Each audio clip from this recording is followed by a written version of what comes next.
While from now, the Prime Minister is headed to the dais and he will address the gathering just now.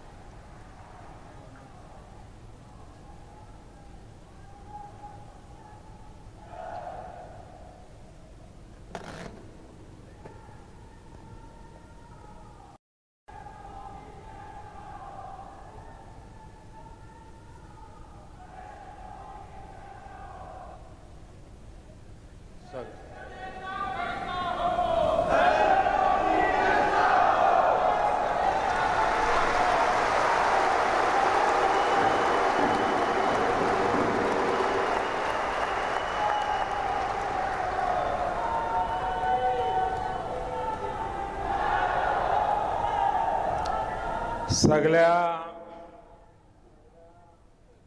गोवंकारांक माये मोगाच्या युवकात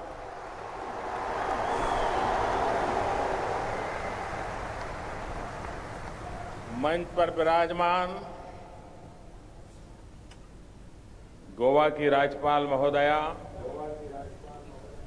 श्रीमती मृदुला सिन्हा जी, गोवा के जनप्रिय मुख्यमंत्री श्रीमान लक्ष्मीकांत जी, केंद्र में मंत्रिपरिषद के मेरे साथी श्रीमान मनोहर पर्रिकर जी, केंद्र में मंत्रिपरिषद के मेरे साथी श्रीमान अशोक गजपति जी, इसी धरती के संतान मेरे साथी श्रीपाद नायक जी, श्री जयंत सिन्हा जी, गोवा के उप मुख्यमंत्री श्रीमान फ्रांसिस डिसूजा जी, गोवा सरकार में मंत्री श्रीमान राजेंद्र अर्लेकर जी, हमारे सांसद श्रीमान नरेंद्र सावयकर जी और विशाल संख्या में पधारे हुए गोवा के मेरे प्यारे भाइयों और बहनों। अभी लक्ष्मीकांत जी कह रहे थे, मैं देर रात जापान से आया और सुबह आपकी सेवा में हाजिर हो गया।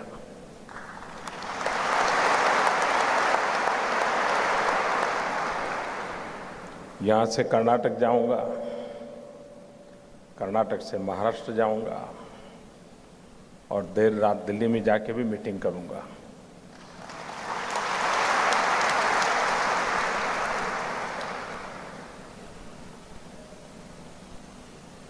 प्रधानमंत्री बनने के बाद भारत के किसी राज्य में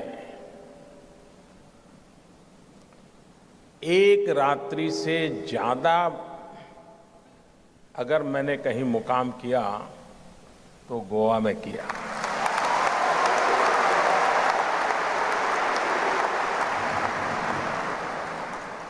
मैं आज व्यक्तिगत रूप से गोवा के लाखों नागरिकों का अभिनंदन करना चाहता हूं, आभार व्यक्त करना चाहता हूं, गोवा सरकार का अभिनंदन करना चाहता हूं। मनोहर जी, लक्ष्मीकांत जी, उनकी पूरी टीम का आभार व्यक्त करना चाहता हूं। कई वर्षों के बाद एक बहुत बड़ा अंतर्राष्ट्रीय इवेंट ब्रिक्स समिट गोवा में आयोजित हुआ और इतने शानदार ढंग से इसकी योजना हुई कि आज पूरे विश्व में जितने भी बड़े नेता आप मानते हैं, उनकी जुबान पर गोवा गोवा गोवा हो रहा है।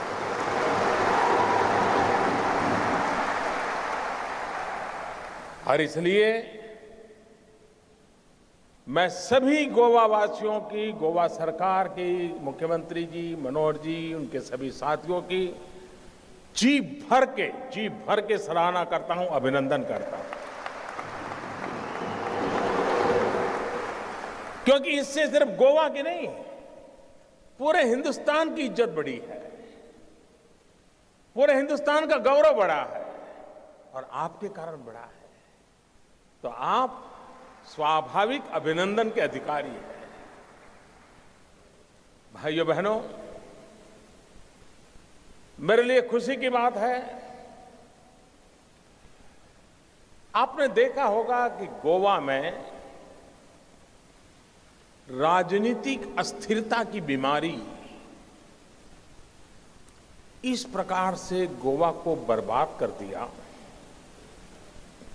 पता नहीं क्या क्या होता था, आपको मालूम है, कभी इधर तो कभी उधर, तो कभी इधर तो कभी उधर।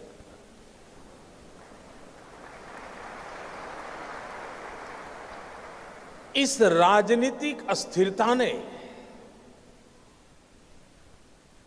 गोवा का जो सामर्थ्य है, गोवा के लोगों की जो शक्ति है, उसको कभी फलने फूलने का अवसर ही नहीं दिया। मैं विशेष रूप से मनोहर जी को अभिनंदन करता हूं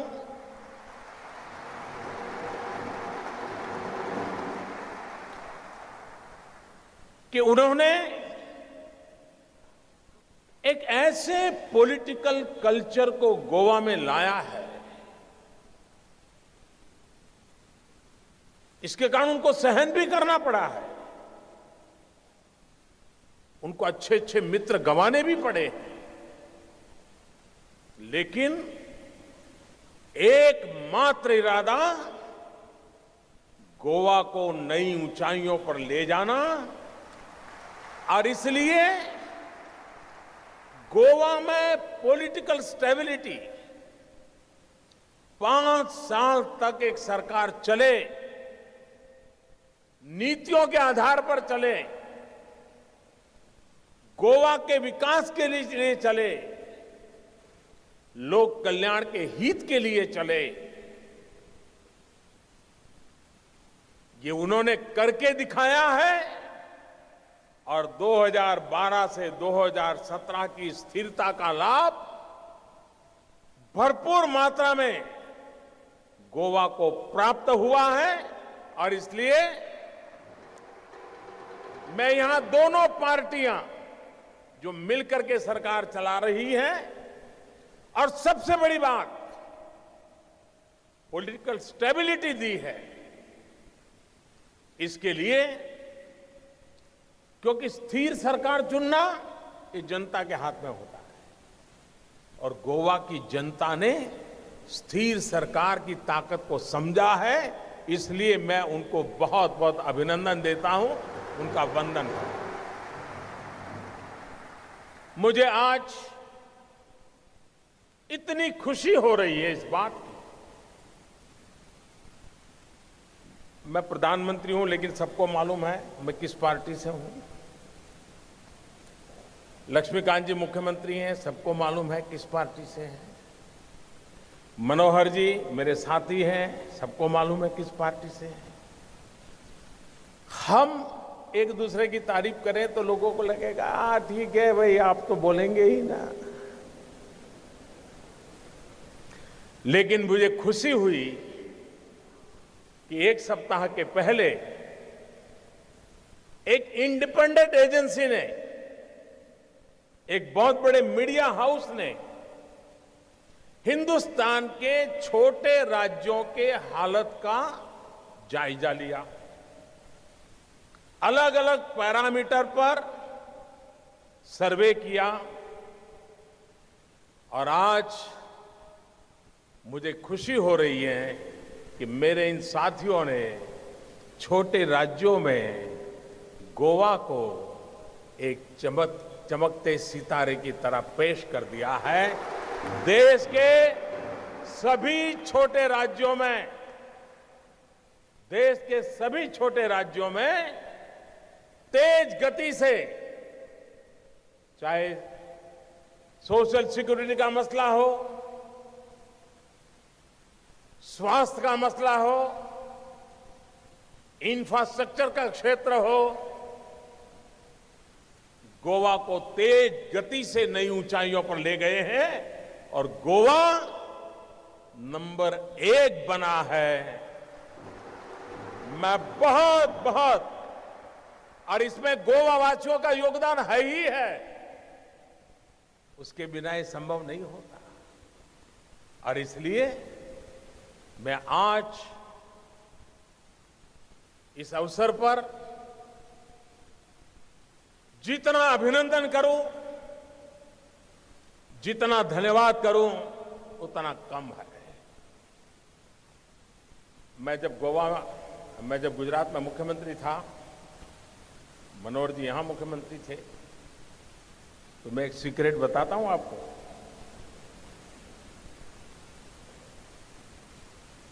मनोहर जी जो बात 10 वाक्य में बोलनी हो, वो 1 वाक्य में बता देते हैं।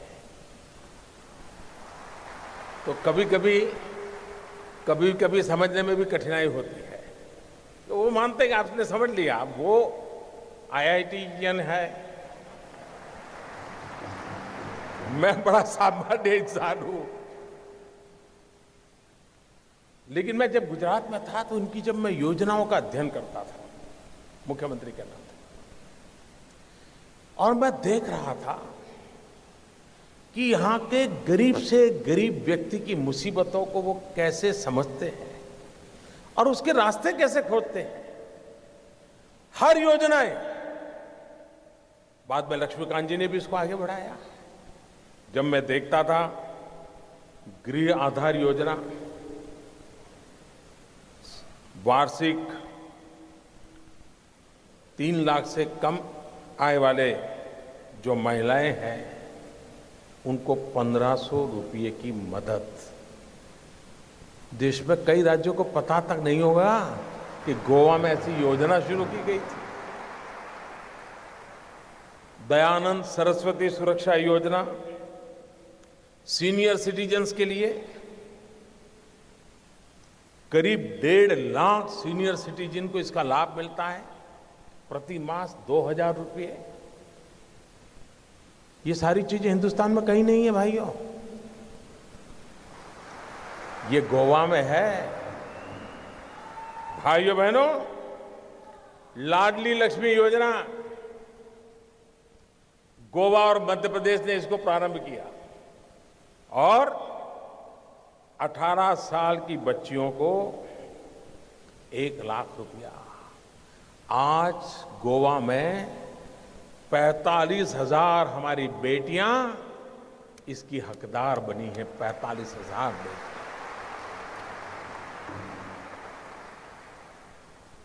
गोवा ने एक बहुत बड़ा काम किया। देखिए, मनोहर जी और लक्ष्मीकांत जी की दूरदृष्टि देखिए। आज यहां इलेक्ट्रॉनिक सिटी का शिलान्यास हो रहा है, लेकिन इसके पहले इस काम को सफल करने के लिए हमें कैसा युवा धन चाहिए, कैसी यंग जनरेशन चाहिए, इसको ध्यान में रखते हुए इन दोनों महाशयों ने साइबर स्टूडेंट योजना के द्वारा हमारे यहां के नौजवानों को डिजिटल दुनिया से जोड़ने का एक बड़ा अभियान चलाया। ये दीर्घदृष्टि के लिए मैं उनको बधाई देना चाहता हूं। हम जानते हैं बीमार होना कितना महंगा होता है और गरीब के लिए बीमार होना कितना मुश्किल होता है। ये हमारे गोवा सरकार की विशेषता रही कि उन्होंने दीनदयाल स्वास्थ्य सेवा के द्वारा वार्षिक 3 लाख रुपए तक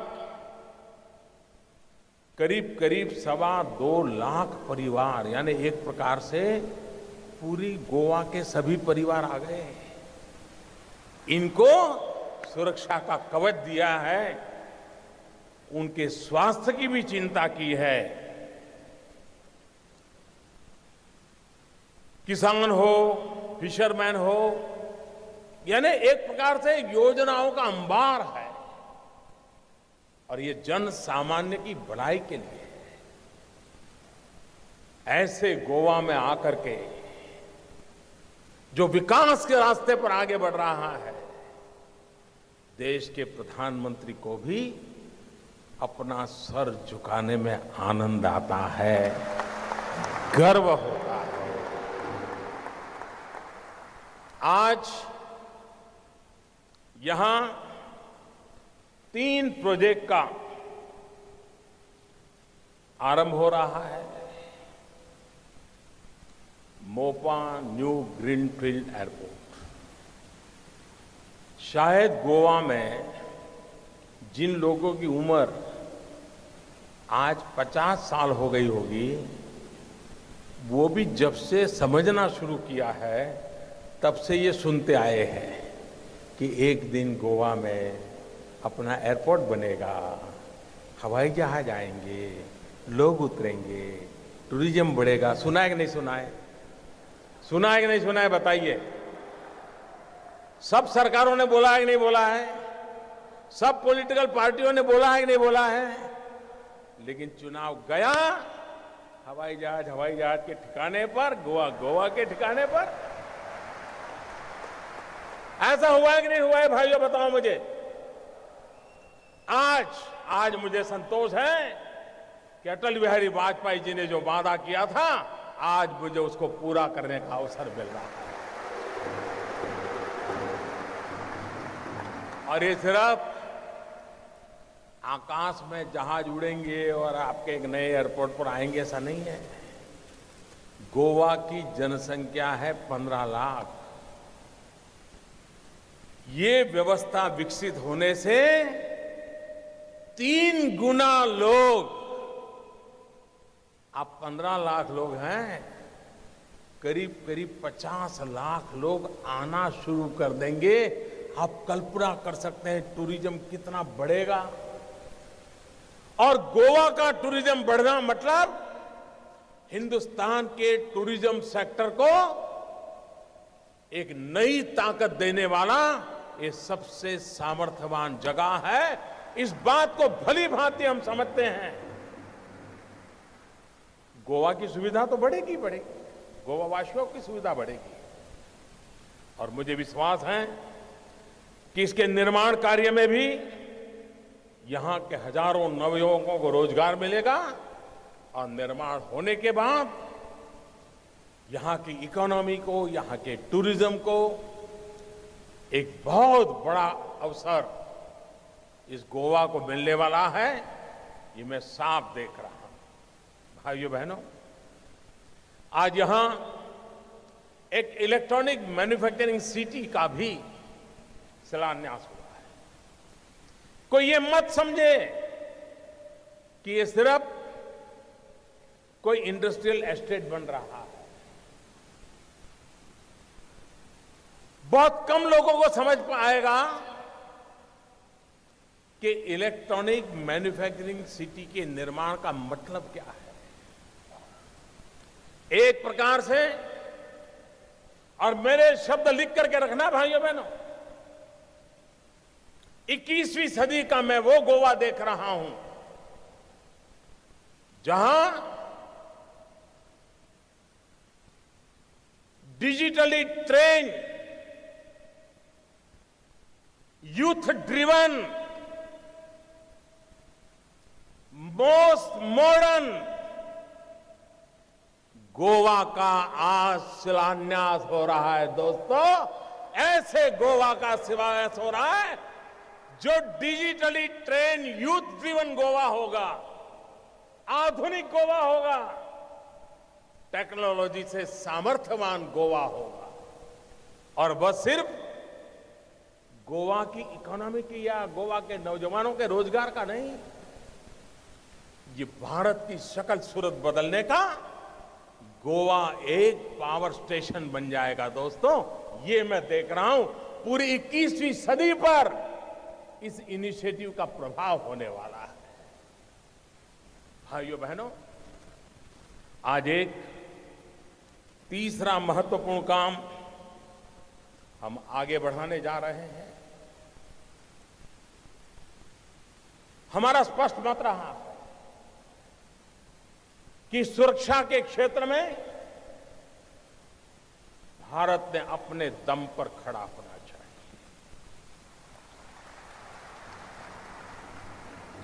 यह देश आजादी के 70 साल हो गए, हम किसी की मेहरबानी के मोहताज रहना नहीं चाहते।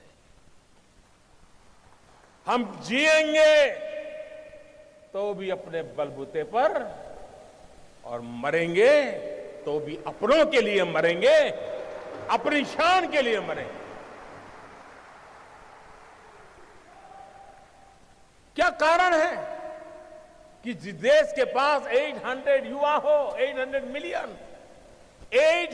मिलियन 35 से कम आयु के नौजवान हो, तेजस्वी हो, तेज तर्रार हो, बुद्धि प्रतिभा हो, इनोवेशन हो, टेक्नोलॉजी हो, सब कुछ हो, लेकिन सुरक्षा के लिए हर चीज बाहर से लानी पड़े। आज गोवा की धरती पर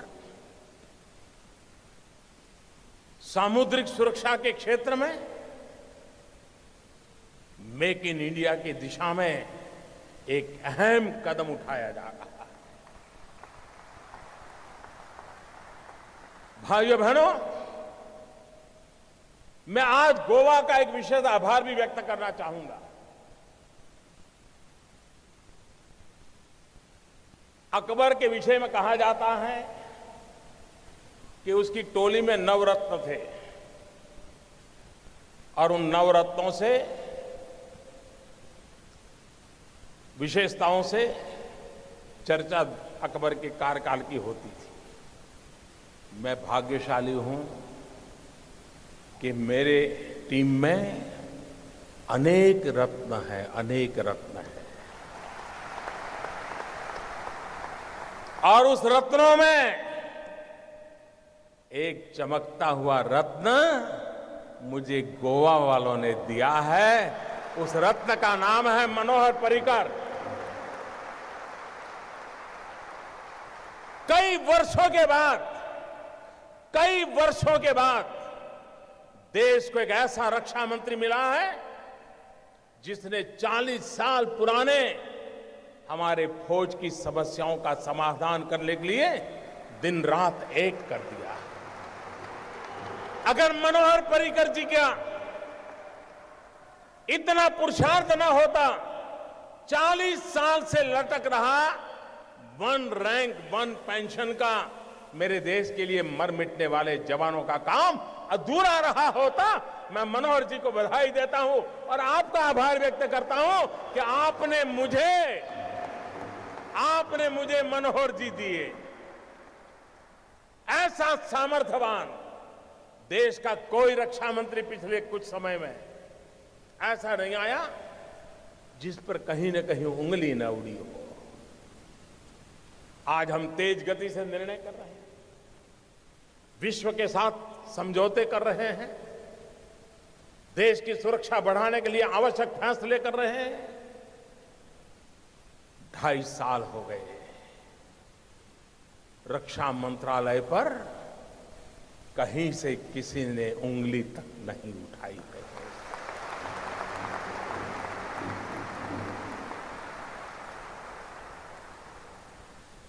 मैं मनोहर जी का तो अभिनंदन करूंगा, मेरे साथी के नाते मुझे उत्तम साथी मिला है, लेकिन मैं गोवा वासियों का अभिनंदन करूंगा कि आपने मनोहर जी पैदा किए और देश के लिए आपने मनोहर जी दिए। मैं आपका अभिनंदन कर रहा हूं।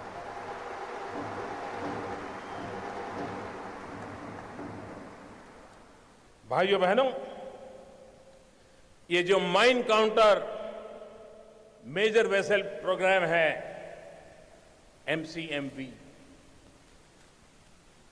ये भारत की सामुद्रिक सुरक्षा में एक बहुत बड़ी अहम भूमिका अदा करने वाला काम है।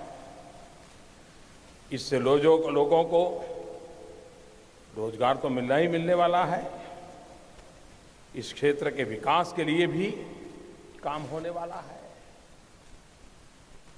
मेरे प्यारे गोवा के भाई और बहनों, मैं कुछ और बातें भी आज गोवा वासियों के साथ करना चाहता हूं।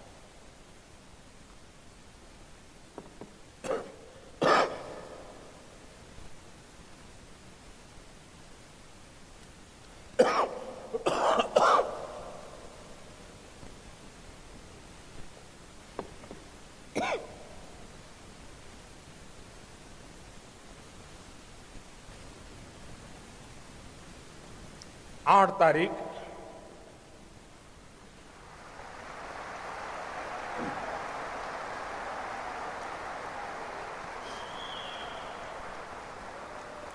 रात 8 बजे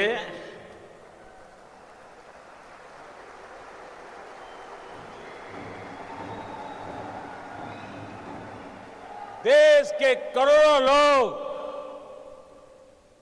सुख चैन की नींद सो गए।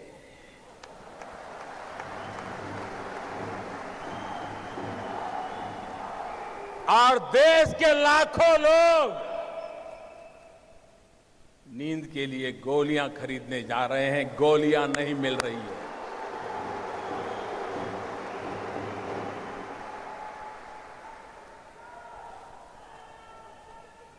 मेरे प्यारे देशवासियों, मैंने 8 तारीख रात को 8 बजे देश के सामने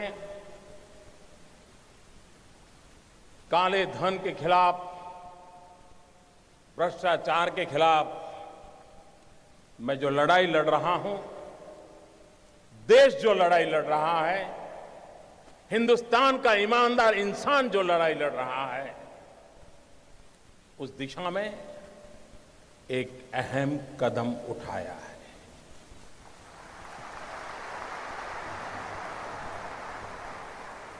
लेकिन कुछ लोग हैं जो अपने ही ख्यालों में खोए रहते हैं।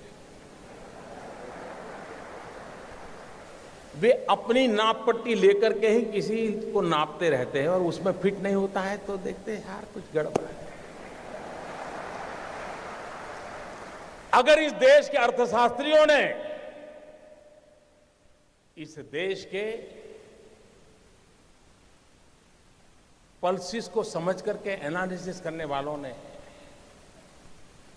ये पुरानी सरकारें, पुराने नेता, उनको नाप के तोलने के जो तराजू है, मेरे आने के बाद अगर बदल दिए होते तो ये दिक्कत नहीं आती।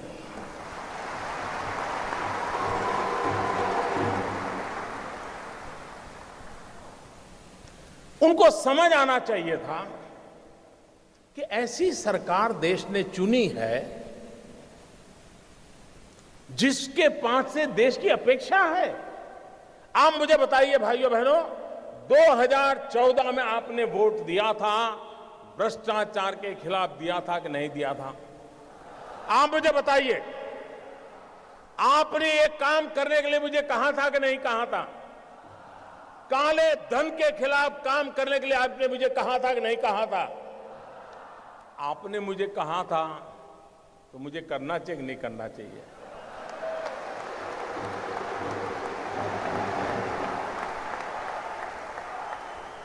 आप मुझे बताइए, आपने जब मुझे ये करने के लिए कहा था तो आपको भी पता था ना भाई ये काम करूंगा तो थोड़ी तकलीफ होगी? पता था कि नहीं था? ऐसा तो नहीं था कि बस आपको ऐसे ही मुंह में पतासा आ जाएगा, ऐसा तो नहीं था ना? सबको मालूम था। ये सरकार बनने के तुरंत बाद हमने एक सुप्रीम कोर्ट के निवृत्त न्यायमूर्ति के नेतृत्व में स्पेशल इन्वेस्टिगेशन टीम बनाई, एसआईटी। दुनिया में कहां कहां ये कारोबार चल रहा है, इस पर ये टीम काम कर रही है और हर 6 महीने वो सुप्रीम कोर्ट को रिपोर्ट कर रही है। ये काम पहले वाली सरकारें टालती रही थी, हमने किया था। अपने यहां कहावत है, पुत्र के लक्षण पालने में। जब मेरी पहली कैबिनेट में पहले ही दिन ऐसा बड़ा कड़ा निर्णय करता हूं तो पता नहीं था कि मैं आगे करने वाला हूं जी। मैंने छुपाया था क्या? कुछ नहीं छुपाया मैंने। हर बार मैंने ये बात कही है और आज मैं आपको उसका ब्यौरा दे रहा हूं। देश मुझे सुन रहा है। मैंने देश को कभी अंधेरे में नहीं रखा है। मैंने देश को कभी गलतफहमी में नहीं रखा है। खुल करके बात कही है और ईमानदारी से।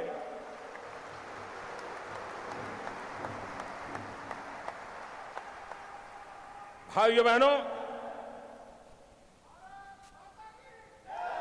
दूसरा जरूरी काम था, दुनिया के देशों के साथ पिछले 50-60 साल में ऐसे एग्रीमेंट हुए थे कि जिसके कारण हम ऐसे बंध गए थे कि हम कोई जानकारियां ही नहीं पा रहे थे।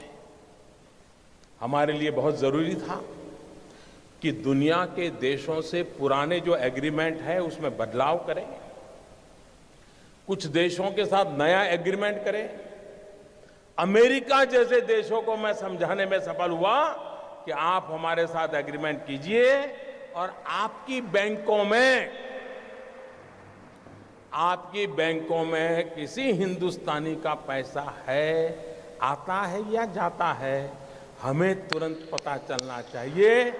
यह काम मैंने दुनिया के कई देशों के साथ किया है, कुछ देशों के साथ अभी भी चल रहा है, लेकिन विश्व में कहीं पर भी भारत की चोरी लूट का पैसा गया है तो उसकी तुरंत जानकारी मिले, इसका प्रबंध पुरजोश तरीके से हमने किया है। हम जानते हैं, आपको भी पता है कि दिल्ली के किसी बाबू का ये गोवा में फ्लैट बना हुआ है ना? मैं गोवा के बिल्डरों से मेरी शिकायत नहीं है, उनका तो काम है मकान बेचना, लेकिन गोवा में जिसकी 7 पीढ़ी में कोई गोवा रहता नहीं है, वो पैदा हुआ कहीं और, काम कर रहा है दिल्ली में, बड़ा बाबू है, फ्लैट खरीदा गोवा में। किसके नाम? खुद के नाम खरीदते हैं क्या? औरों के नाम से खरीदते कि नहीं खरीदते लोग? हमने कानून बनाया, जो भी बेनामी संपत्ति होगी, दूसरे के नाम की संपत्ति होगी, हम कानूनन अब उस पर हमला बोलने वाले। ये संपत्ति देश की है, ये संपत्ति देश के गरीब की है और मेरी सरकार सिर्फ और सिर्फ देश में से गरीबों की मदद करना मेरा कर्तव्य मानती है और मैं उसको करके रहूंगा।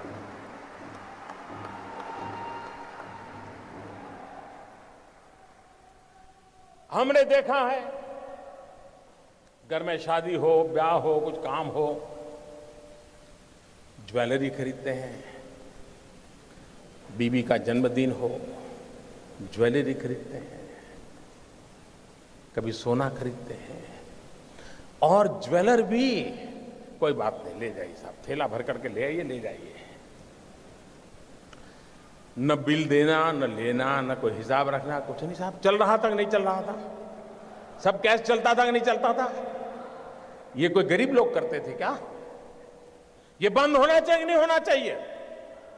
हमने नियम बनाया कि 2 लाख रुपए से ज्यादा अगर आप गहने खरीदते हैं, ज्वेलरी खरीदते हैं, तो आपको आपका पैन नंबर देना पड़ेगा ही। इसका भी विरोध हुआ था। आप हैरान होंगे, आधे से ज्यादा पार्लियामेंट के मेंबर, आधे से ज्यादा मुझे यह कहने के लिए आए थे कि मोदी जी ये नियम मत लगाओ, और कुछ लोगों ने तो चिट्ठी लिखित में मुझे चिट्ठी लिखने की हिम्मत की है। जिस दिन मैं उसको पब्लिक में करूंगा, शायद पता नहीं वो अपने इलाके में जा पाएंगे कि नहीं जा पाएंगे।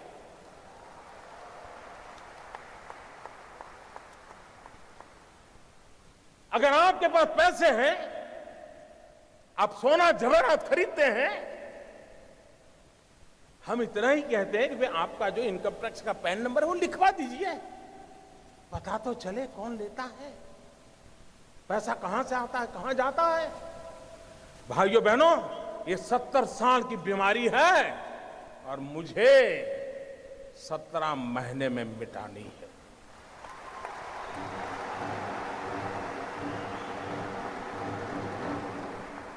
भाइयों बहनों,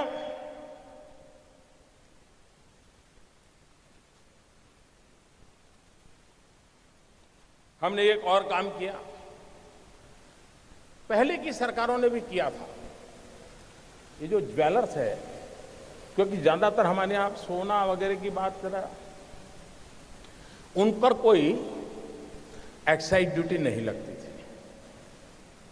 पहले सरकार ने लगाने की कोशिश की, बहुत कम लगाई थी, लेकिन सारे ज्वेलरों की संख्या बहुत कम है।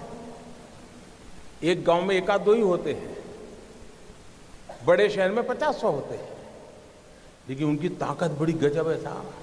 अच्छे अच्छे एमपी उनके जेब में होते हैं।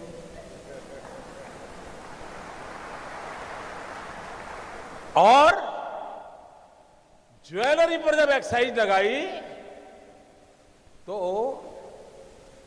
मेरे पर इतना दबाव आया, एमपीओ का दबाव, डेलीगेशन, हमारे परिचित, साहब ये तो सब इनकम टैक्स वाले लूट लेंगे, ये तबाह कर देंगे, ऐसे ऐसे बताते थे।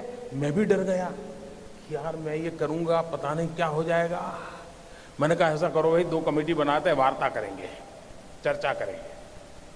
सरकार की तरफ से उनको भरोसा था, ऐसे एक्सपर्ट कमेटी बनाई। पहले वाली सरकारों को ये प्रयास वापस लेना पड़ा था। साहब मैं ईमानदारी से देश चलाना चाहता, मैंने वापस नहीं लिया। मैंने ज्वेलरों को विश्वास दिलाया कोई आपसे ज्यादती नहीं करेगा, और अगर कोई इनकम टैक्स वाला ज्यादती करता है, आपने मोबाइल फोन से उसका रिकॉर्डिंग कर लीजिए, मैं उसके खिलाफ काम करूंगा। ये कदम हमने उठाया था। जिनको पता हो, ये सारा देख करके समझ नहीं आता था क्या मोदी क्या करेगा आगे। लेकिन अगर आप अपनी दुनिया में इतने मस्त थे कि और पॉलिटिकल पार्टी की तरह ये भी आकर के चला जाएगा, मैं भाइयों बहनों कुर्सी के लिए पैदा नहीं हुआ।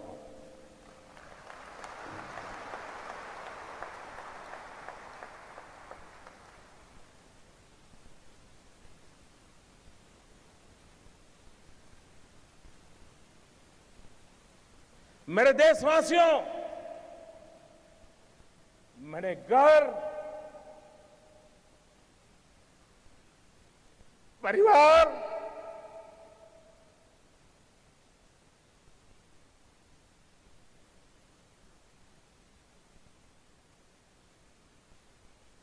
सब कुछ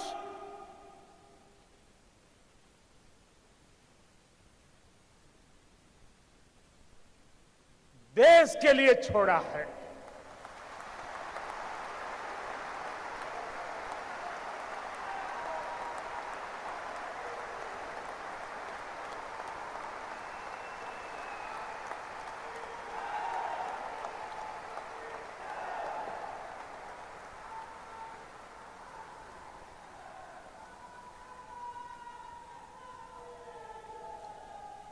हमने दूसरी तरफ ये भी जोर लगाया, अच्छा कुछ लोग होते हैं मजबूरन कुछ गलत करना पड़ा हो। सब लोग बेईमान नहीं होते, सब लोग चोर भी नहीं होते, कि मजबूरन कुछ करना पड़ा होता है। वे अगर उनको मौका मिले तो सही रास्ते पर आने को तैयार होते हैं, और ये संख्या बहुत बड़ी होती है। हमने लोगों के सामने स्कीम रखी कि अगर आपके पास ऐसे बेईमानी के पैसे पड़े हैं, गलत पैसे पड़े हैं, तो आप इस कानून के तहत जमा करा दीजिए, इतना दंड भर दीजिए। उसमें भी मैंने कोई माफी नहीं दी। लेकिन व्यापारी लोग चीजों को समझने में बड़े होशियार होते हैं। उनको समझ में आ गया कि ये मोदी है, कुछ गड़बड़ करेगा। आपको जानकर के खुशी होगी, आजादी के 70 साल में ऐसी योजनाएं कई बार आई। पहली बार 67,000 करोड़ रुपीज लोगों ने आकर के दंड समेत जमा कर दिए साहब। और 2 साल में टोटल सर्वे के द्वारा, रेड के द्वारा, डिक्लेरेशन के द्वारा 1.25 लाख करोड़ रुपया जो कहीं हिसाब में नहीं था, वो सरकारी खजाने में जमा हुआ है भाइयों। 1.25 लाख करोड़ का हिसाब आया है। ये 2 साल में किए हुए काम का मैं हिसाब आज गोवा की धरती से पूरे देश को दे रहा हूं मेरे भाई।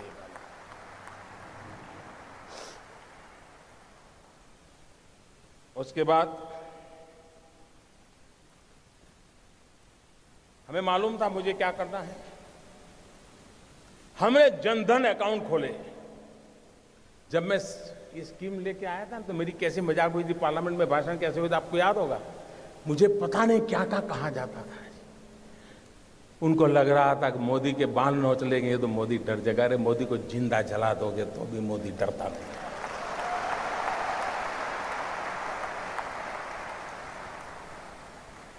उसके बाद हमने प्रारंभ में आकर के एक काम लिया, प्रधानमंत्री जनधन योजना के द्वारा गरीब से गरीब का बैंक अकाउंट खोलना।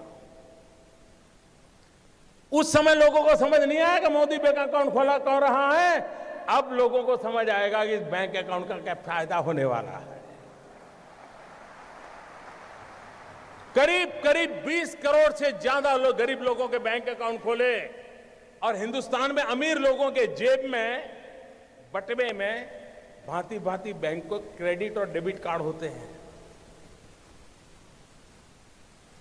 गरीब तो बेचारा सोच ही नहीं सकता था ऐसा भी कोई कार्ड होता है, कार्ड से मिल जाता है कुछ, पता नहीं था उसको। भाइयों बहनों, प्रधानमंत्री जनधन योजना के लिए बहन के खाते खोले, ऐसा नहीं, इस देश के 20 करोड़ लोगों को हमने रुपए कार्ड दिया है, डेबिट कार्ड दिया है। और यह आज से 1 साल पहले किया हुआ है।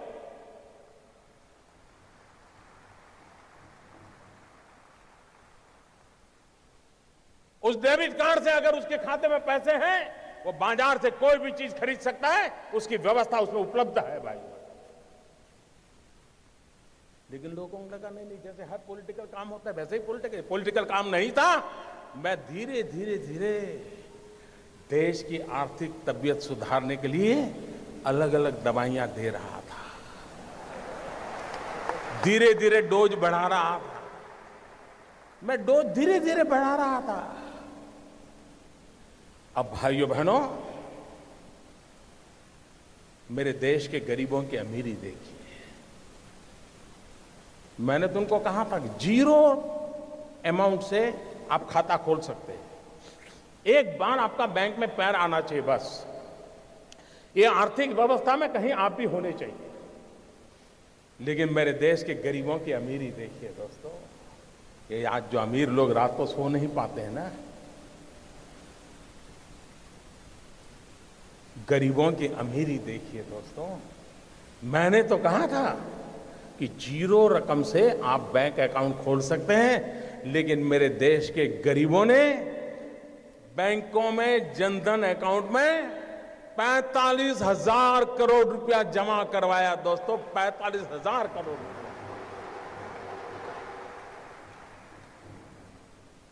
यह देश के सामान्य मानवी की ताकत को हम पहचाने। 20 करोड़ परिवारों को रुपए कार्ड दिया।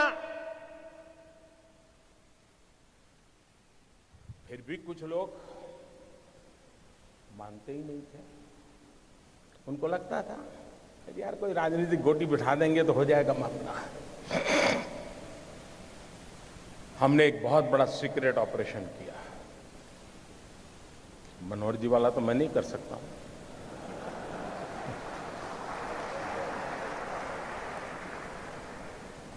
दस महीने से काम पे लगा रहा। एक छोटी विश्वस्त टोली बनाई, क्योंकि इतनी नई नोटें छापना, नोटें पहुंचाना बड़ा कठिन चीजें छिपाना पड़ा, सीक्रेट रखना, वरना ये लोग ऐसे होते हैं साहब, पता चल जाए तो साहब अपना कर लेंगे। और 8 तारीख रात 8 बजे देश का सितारा चमकाने के लिए एक नया कदम उठा लिया दोस्तों। और मैंने उस रात को भी कहा था कि इस निर्णय से तकलीफ होगी, असुविधा होगी, कठिनाइयां होगी, ये मैंने पहले दिन कहा है।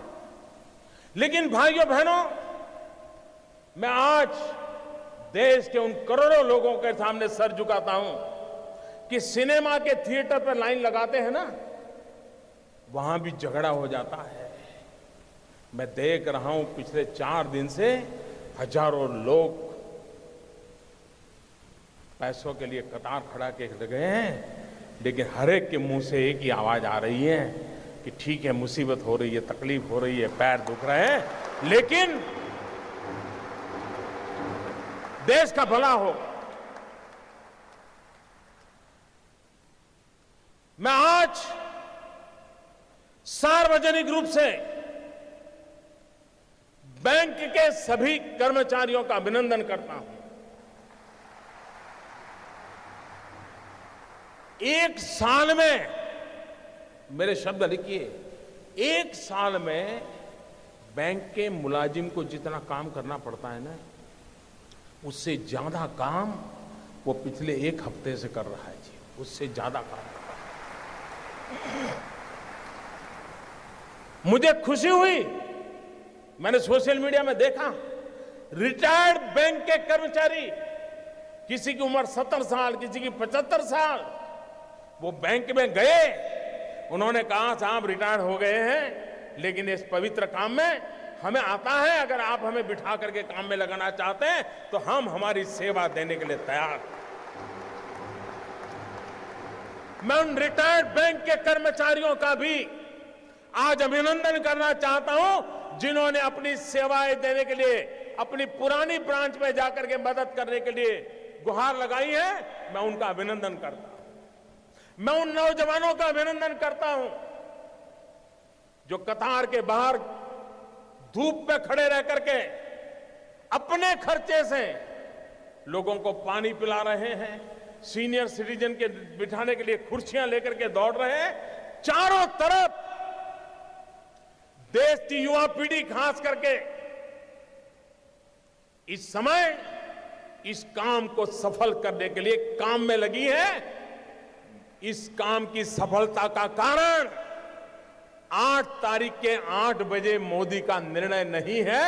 इस काम की सफलता का कारण 125 करोड़ देशवासी, जिसमें कुछ लाख छोड़ दो,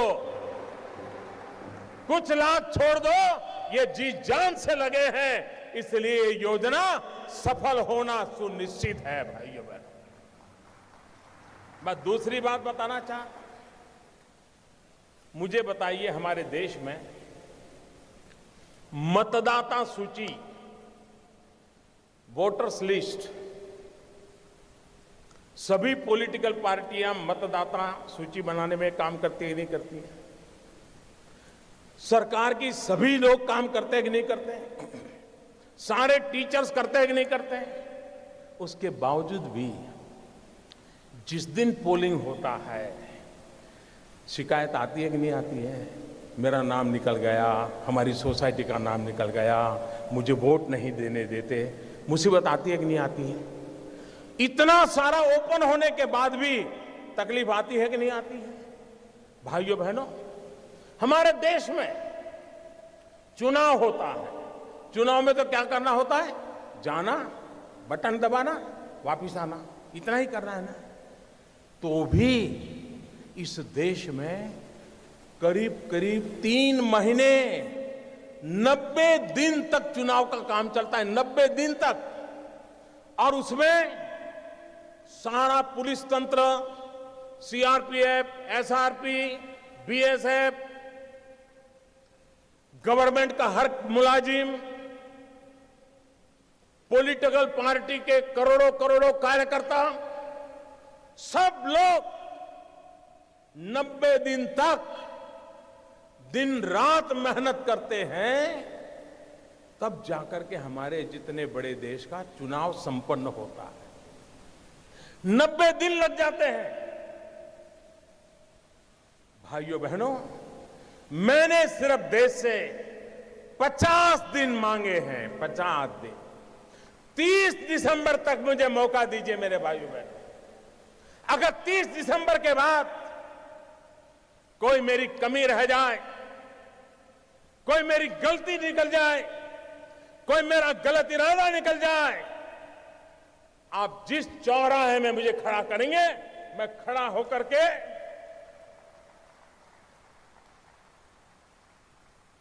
देश जो सजा करेगा वो सजा भुगतने के लिए तैयार हूं।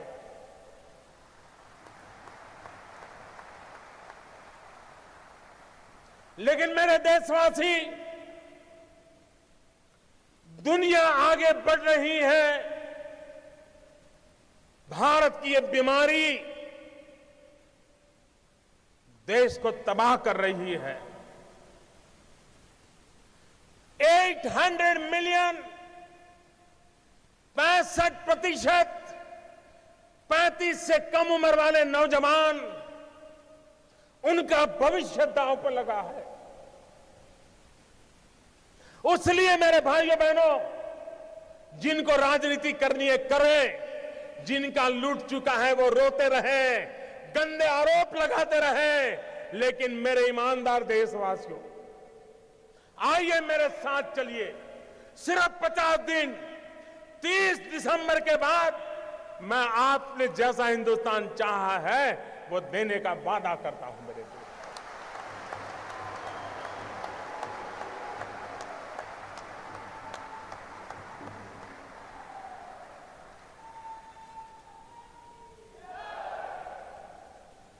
मेरे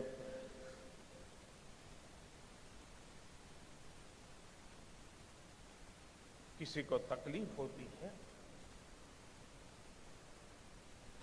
पीड़ा मुझे भी होती है।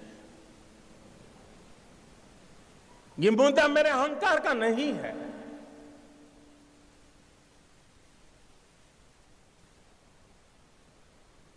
भाइयों बहनों,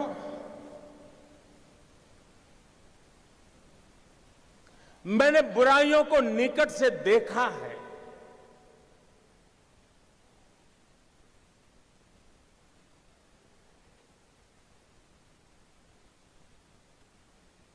देशवासियों की तकलीफ समझता हूं, उनकी मुसीबत समझता हूं, लेकिन ये कष्ट सिर्फ 50 दिन के लिए है।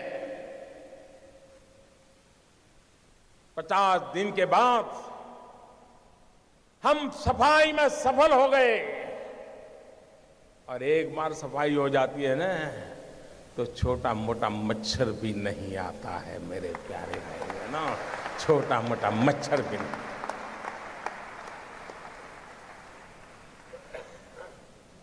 मुझे विश्वास है, मैंने लड़ाई ईमानदार लोगों के भरोसे शुरू की है, और ईमानदार लोगों की ताकत पर मुझे पूरा विश्वास है, पूरा यकीन है, पूरा भरोसा है।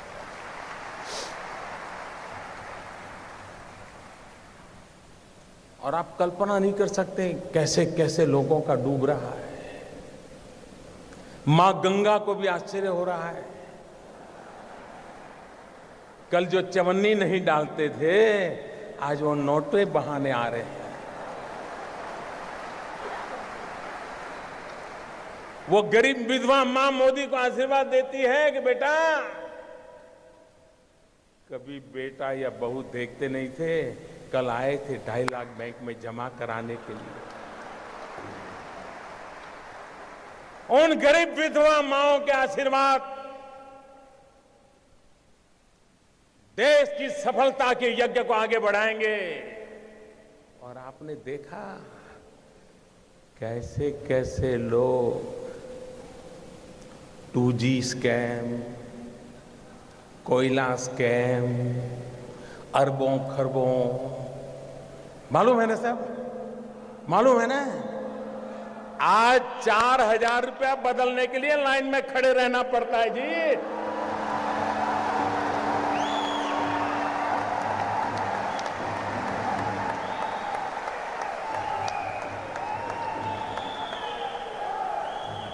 अरे 125 करोड़ देशवासियों का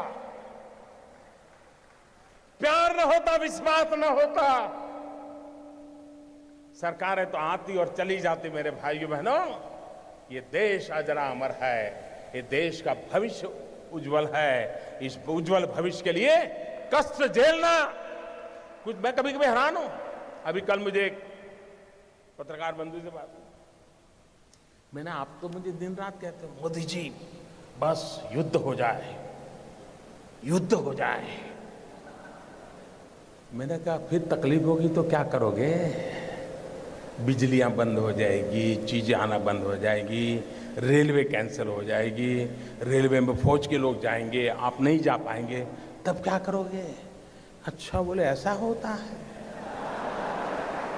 कहना बड़ा सरल होता है भाई, उपदेश देना बड़ा सरल होता है। जब निर्णय करते हैं तब उसके साथ चलना सामान्य मानवी की कोई तकलीफ नहीं होती है। मैं देशवासियों को एक और कहना चाहता हूं, इन दिनों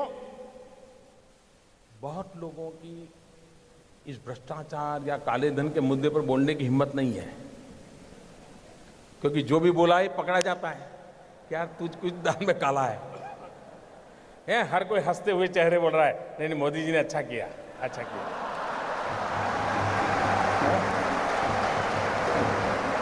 फिर किसी दोस्त को फोन करता है, यार कोई रास्ता है?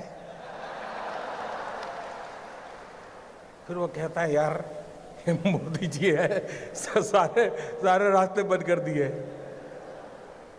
इसलिए अफवाहें फैलाते हैं। एक दिन अफवाह फैलाई थी, नमक महंगा हो गया। अब बताइए भाई, 500 की नोट और 1000 की नोट, कोई है जो 1000 की नोट लेके नमक लेने जाता है? ये इसलिए किया जाता है कि उनको मालूम है कि उनका लूट रहा है। 70 साल से जमा किया हुआ, महंगे से महंगे ताले लगाए थे। कोई पस्ती लेने वाला नहीं है, पस्ती लेने वाला नहीं है। भिखारी भी मना करता है, ये साहब 1000 का नोट नहीं चाहिए।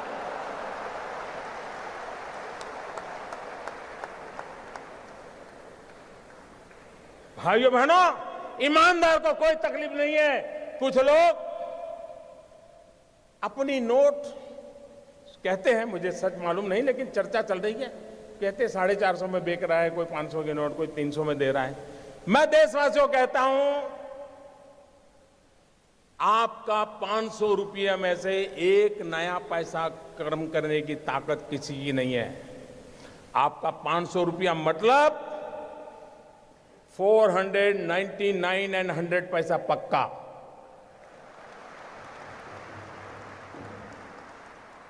ऐसा किसी कारोबार में आप लिप्त मत होइए। कुछ बेईमान लोग अपने लोगों को कह देते जाओ लाइन में खड़े हो जाओ, 2-2 हजार का करवा लो यार, मेरा थोड़ा बहुत बच जाएगा। और दूसरा, भाइयों बहनों, मेरा सबसे आग्रह है, हो सकता है आपको पता भी न हो, शायद आपके चाचा, मामा, भाई, पिताजी जिनका स्वर्गवास हो कुछ करके गए हो, आपका कोई गुनाह ना हो, बस आप बैंक में जमा कर दीजिए, जो भी दंड देना है दंड दे दीजिए, आप मुख्य धारा में आ जाइए, सबका भला है। और एक बात और कहता हूं, कुछ लोग अगर ये मानते हो कि आगे देखा जाएगा, तो कम से कम वो मुझे पहचान ले।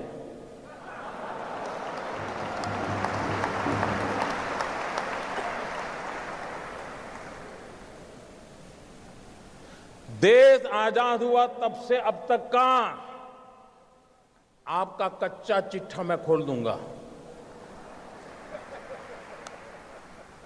जिनके पास ये बेईमानी का है वो मान के चले कागज का टुकड़ा है, वो ज्यादा कोशिश ना करें, ज्यादा कोशिश ना करें। वरना सरकारी मैं इसके लिए अगर 1 लाख नए लड़कों को नौकरी देनी पड़ेगी तो दूंगा और कोई इसी काम में लगाऊंगा। लेकिन देश में ये सारा कारोबार बंद चल रहा है, उसको बंद करना है। और अब लोग मुझे समझ गए हैं। इतने दिन उनको समझ नहीं आया, लेकिन जरा एक डोज ज्यादा आया तो समझ आया। लेकिन ये एंड नहीं है, ये पूर्ण विराम नहीं है। मैं आज खुल करके कहता हूं, ये पूर्ण विराम नहीं है। देश में भ्रष्टाचार, बेईमानी बंद करने के लिए मेरे दिमाग में और भी कई प्रोजेक्ट चल रहे हैं।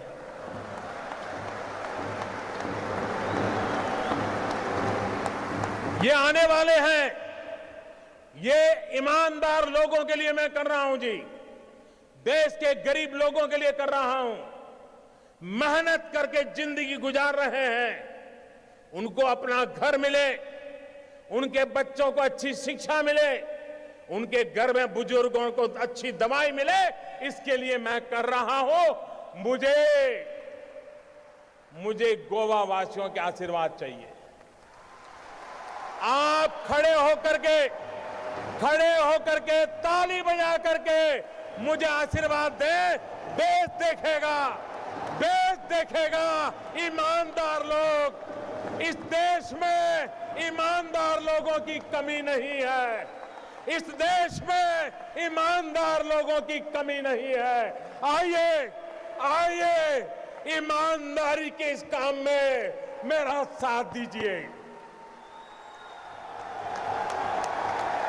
शाबाश मेरे गोवा के प्यारे भाइयों बहनों, मैं आपका सर झुका करके नमन करता हूं। ये सिर्फ गोवा नहीं, ये हिंदुस्तान के हर ईमानदार की आवाज है। हिंदुस्तान के हर ईमानदार की आवाज है। भाइयों बहनों, मैं जानता हूं मैंने कैसी ताकतों से लड़ाई मोल ली है। मैं जानता हूं कैसे लोग मेरे खिलाफ हो जाएंगे। मैं जानता हूं 70 साल का उनका मैं लूट रहा हूं। मुझे जिंदा नहीं छोड़ेंगे, मुझे बर्बाद करके रहेंगे। उनको जो करना है करे। 50 साल भाइयों बहनों, 50 दिन मेरी मदद करे।